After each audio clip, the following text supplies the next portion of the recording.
আশা করি সবাই ভালো আছেন। আজকে চলে আসলাম নতুন একটি ভিডিও নিয়ে, পাঙ্গাস মাছের ভুনা।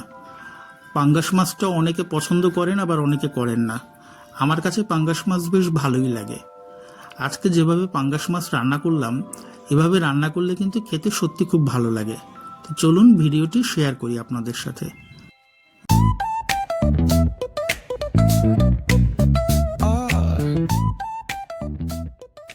মাছগুলোকে লবণ এবং লেবু দিয়ে খুব ভালোভাবে ধুয়ে পরিষ্কার করে নিয়েছি। লেবু দিলে আর মাছের আষ্টে গন্ধটা থাকে না। এবার আমি প্যানে সরিষার তেল দিয়ে দিলাম। এখন তেলের ভিতরে কয়েকটা গরম মশলা আর এলাচ দিয়ে দিলাম। এবার দিয়ে দিব কয়টা আস্ত গোটা জিরে। এবার এগুলোকে একটু ভেজে নেব। পাঙ্গাস মাছটা রান্না করতে হলে একটু ভালোভাবে কষিয়ে নিতে হবে, তাহলে খেতে ভালো লাগে। এবার এর ভিতরে আমি দিয়ে দিলাম পেঁয়াজ কুচি। এবার পেঁয়াজ কুচিটাকেও আমি একটু ভেজে নেব, আর সামান্য একটু লবণ দিয়ে দিব, তাহলে পেঁয়াজটাও খুব তাড়াতাড়ি সেদ্ধ হয়ে যাবে।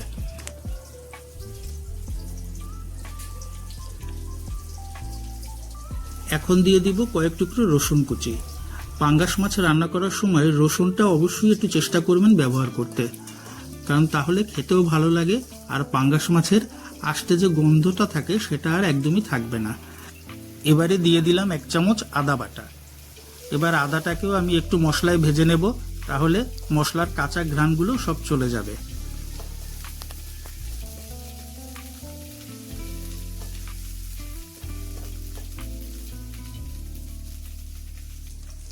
এখন দিয়ে দিব মরিচের গুঁড়া। ঝালটা আপনারা আপনাদের পছন্দ মতো দিবেন।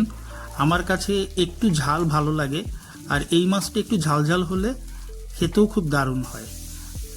এবার সামান্য জল দিয়ে দিলাম যাতে মশলাগুলো পুড়ে না যায়। এবার এর ভিতরে আমি 1 চামচ হলুদের গুঁড়াও দিয়ে দিলাম। এখন একটু সময় নিয়ে মশলাগুলোকে আমি কষিয়ে নেব।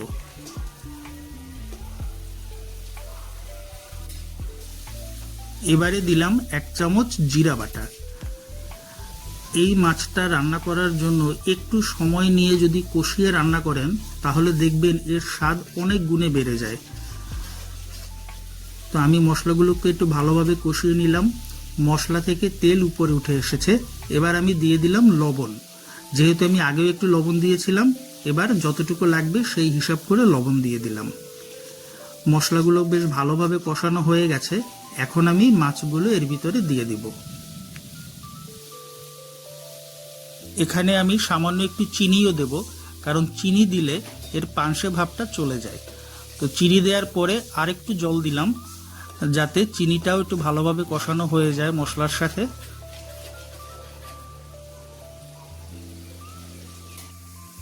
দেখুন খুব সুন্দর একটা কালার চলে আসছে মশলার। এবার আমি একে একে মাছগুলো এর ভিতরে দিয়ে দিচ্ছি।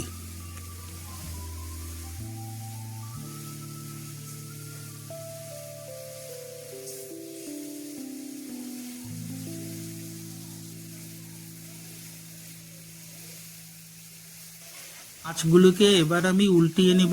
দুই পাশটা একটু ভালোভাবে ভাজা হয়ে যাবার পরে আমি ঝোলের জন্য জল দিব।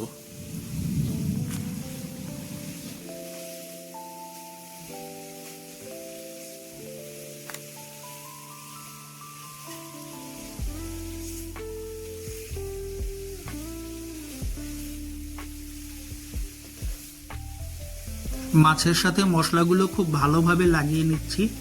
এতে করে মাছের ভিতরে যখন মশলার ফ্লেভারগুলো যাবে, তখন মাছটা খেতে খুবই ভালো লাগবে। মাছটা কিছু সময় কষিয়ে নেওয়ার পরে এখন আমি ঝোলের জন্য জল দিয়ে দিলাম। যেহেতু মাছটা আমি ভুনা করব, তাই খুব বেশি জল দিব না, অল্প জল দিয়ে দিলাম। এবার একটু নেড়ে চেড়ে এটাকে আমি ঢেকে রান্না করব।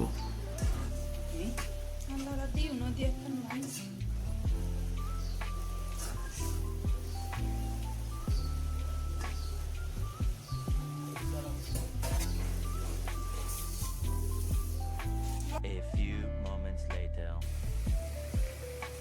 7 থেকে 8 মিনিট রান্না করার পরে আমি ঢাকনা তুলে ফেললাম। মাছের ঝোলটা অনেকটাই টেনে গেছে। এবার আমি এর ভিতরে দিয়ে দিব 1 চামচ গরম মশলা। গরম মশলাটা আমি বাটা দিব, আপনারা বাটা বা গুঁড়া যে কোনোটাই দিতে পারেন।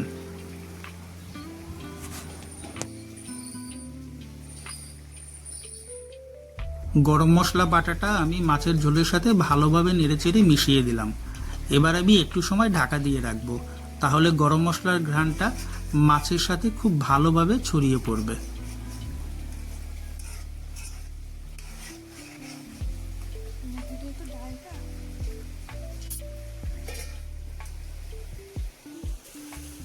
দুই থেকে 3 মিনিট পরে আমি ঢাকনা তুলে ফেললাম।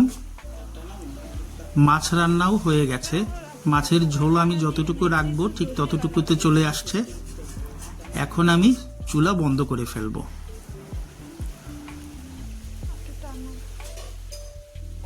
পাঙ্গাস মাছের ভুনা রান্না হয়ে গেল। মাছটা দেখতে যেমন সুন্দর হয়েছে, খেতেও সত্যি খুব ভালো লেগেছে। গরম ভাতের সাথে এই মাছ হলে 2 প্লেট ভাত এমনিতেই খেয়ে ফেলা যায়। আশা করি ভিডিওটি আপনাদের ভালো লেগেছে।